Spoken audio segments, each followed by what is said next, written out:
अजीत भाई साहब, पहली चीज हम लोग इसी से शुरू कर ले। मैं पहले भाई इस पूरी चर्चा में आज अगर ये जब भी जनरल साहब लोग जुड़ जाएंगे तो पहले इन लोग से बात कर लें। लेकिन तब तक आपको नहीं लगता है कि देश में एक डेमोक्रेटिक सेटअप में प्राइम मिनिस्टर की ये हिम्मत थी कि वो ये बात सुन ले, और उस जनरल की ये फ्रीडम थी कि वो अपनी जो इस देश हित में हो वो बिल्कुल बिना किसी लाग लपेट के वो अपनी बात कह सके। ये भी तो इस डेमोक्रेसी की खूबसूरती थी। और बिल्कुल आनंद, हाँ बिल्कुल आनंद भाई साहब। देखिए, सबसे पहले तो ये दर्शकों को हम लोग बता दें कि ऐसा हिस्टोरिक वॉर भारत के पूरे इतिहास में आफ्टर इंडिपेंडेंस भारत ने कभी लड़ा नहीं था। करेक्ट? Most historic war. आपने जो आप अभी बता रहे थे दर्शक को, 93,000 93,000 पाकिस्तानी सोल्जर्स सरेंडर किए। पॉइंट आउट करना चाह रहा था सिर्फ 3-4 छोटे छोटे चीज। एक, ये हिस्टोरिक वॉर था जिसके बारे में कर्नल साहब भी बोले, मेजर जनरल साहब भी बोले। ये हिस्टोरिक वॉर था इन मेनी वेज। ये सिर्फ वॉर फ्रंट पे ही हिस्टोरिक नहीं था। 13 दिन के अंदर सच ए शॉर्ट पीरियड और इतना मैसिव आर्मी पाकिस्तान का 93,000 सोल्जर्स को सरेंडर कराया, जबकि हम 1971 में एक तरह से गरीब देश थे आज के कंपैरिजन में। तो ये कोई बालाकोट नहीं है, ये इंडिया के हिस्ट्री में it's the most extraordinary battle fought. मैं तो कहूंगा कि पूरे दुनिया के इतिहास में ये एक्स्ट्रॉर्डिनरी बैटल इसलिए है कि भारत लड़ा जब अमेरिका अपना 7th fleet bay of Bengal में आके लगा दिया। Remember, that was a super power, और हम एक गरीब डेमोक्रेसी, और हम जो है डरे नहीं, हम खड़े रहे और बिल्कुल अमेरिका को अपोज किए, और साथ ही साथ ह्यूमन राइट्स के इश्यू पर हमने लिबरेट किया बांग्लादेश को। डिप्लोमेटिक मतलब एक तरह से कहिएगा कि डिप्लोमेटिक विक्ट्री था। अटल बिहारी वाजपेयी जो उस समय शायद पार्लियामेंट में थे और लीडर ऑफ द ऑपोजिशन थे, उन्होंने इंदिरा गांधी को दुर्गा माई का उपाधि दिया था। तो I think it was an extraordinary battle, war front पे, डिप्लोमेटिक फ्रंट पे, और सबसे बड़ा उस समय अमेरिका का फेस बहुत ही इंपीरियलिस्ट था। सीटों को वो पुश करता था, और सीटो पावर्स जो थे सारे थे एक तरह से कहिएगा डिक्टेटोरियल, स्टार्टिंग विथ पाकिस्तान, और वो सारे सीटो अलायंस को सपोर्ट करता था डेमोक्रेसी के खिलाफ। इनफैक्ट मैं कहूंगा कि उसके बाद, right after the victory by India and the creation of Bangladesh, अब अमेरिका का फॉरेन पॉलिसी देखिए किस तरह से झुका चाइना की ओर। वो जो किसिंगर डिप्लोमेसी स्टार्ट हुआ 1970s में was a result of that war। तो वो बहुत ही इंपॉर्टेंट है।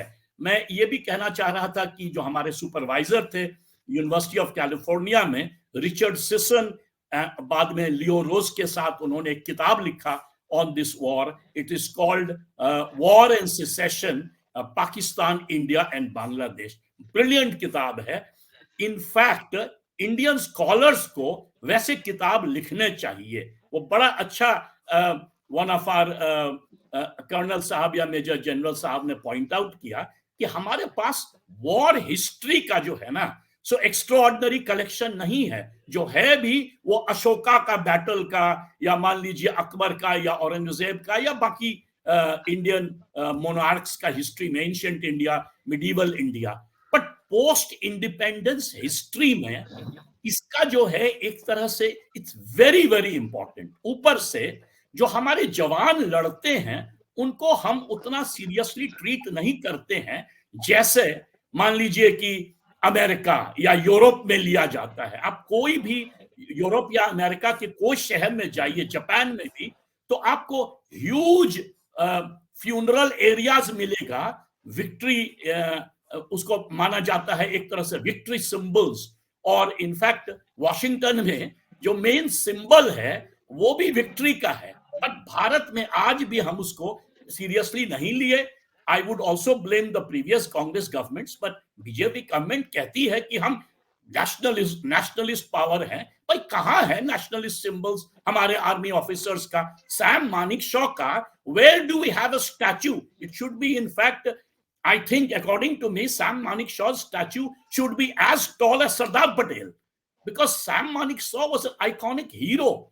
तो ये जो है ना, ये इनकलकेशन ऑफ नेशनलिज्म फ्रॉम उस एंगल से ना बीजेपी सरकार करती है, और मैं कहूंगा प्रीवियस कांग्रेस रिजीम्स भी इस मामले में बड़ा पीछे रही है। तो ये जो है ना कि your army man, your army generals are your iconic heroes, जिसपे दुनिया को बनाया जाता है। और आज ये मैसेज बड़ा इंपॉर्टेंट क्यों है?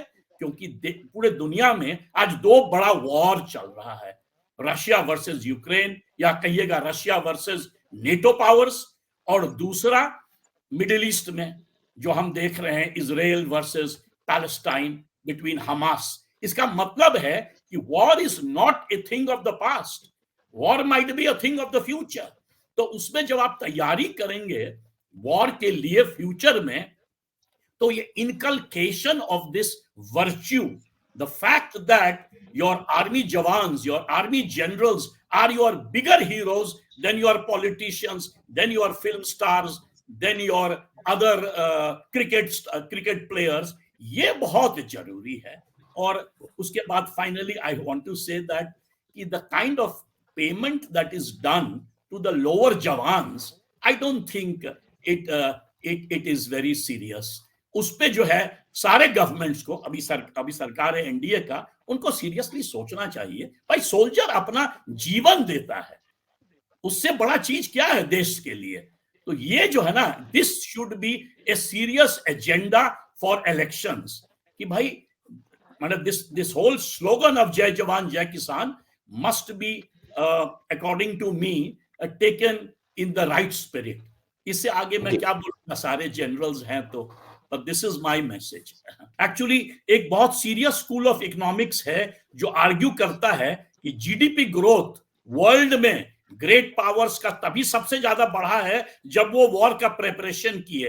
द बेस्ट एग्जांपल उसका है जर्मनी।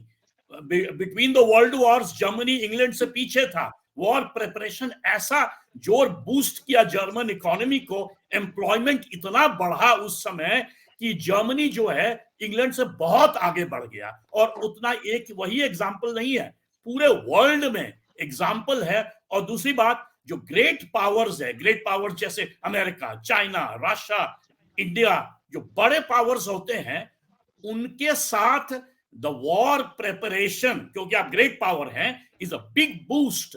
पूरे इकोनॉमी को लेकर वो दुनिया का नंबर 1 सुपर पावर बन सकता है। No country in the world has become a great superpower without a great army, navy and air force. ये बड़ा इंपॉर्टेंट पॉइंट है। मैं ऐड करना चाह रहा था, कर्नल फसीह अहमद ने बिल्कुल कहा, जीडीपी जो है ना, वो जीडीपी इकोनॉमिक्स का नहीं होता है, वो पॉलिटिकल एंड वॉर फैक्टर्स के कारण बूस्ट करता है।